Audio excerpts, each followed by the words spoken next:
นี่พาท่านผู้ชมนะคะเพื่อนๆมาเที่ยวที่ชายทะเลของออสเตรเลียอีกหนึ่งที่นะคะสวยงามมาก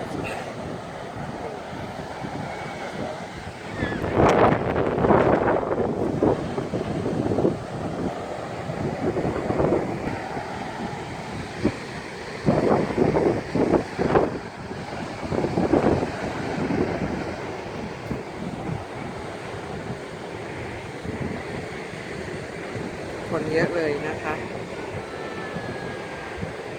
ตอนนี้ช่วงนี้เป็นอากาศร้อนนะคะเป็นฤดูร้อนของออสเตรเลียคนก็จะมาที่ชายทะเลเยอะมากทะเลสวย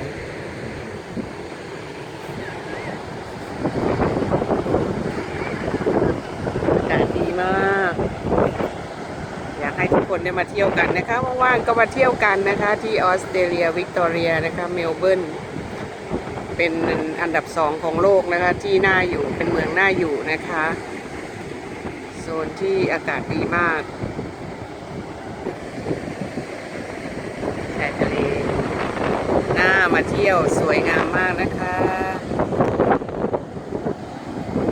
ในฤดูร้อนนะคะออสเตรเลียก็จะมีคนมาเที่ยวพักผ่อนกันช่วงปีใหม่นะแฮปปี้นิวเยียร์ทุกคนนะคะ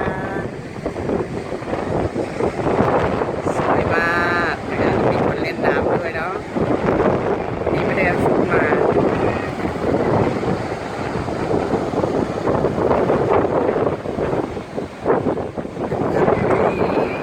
ว้างใหญ่มากนะ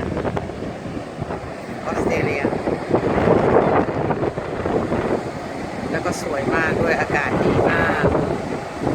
ฟังเสียงน้ำทะเลเนาะว่างมาเที่ยวกันนะคะวันนี้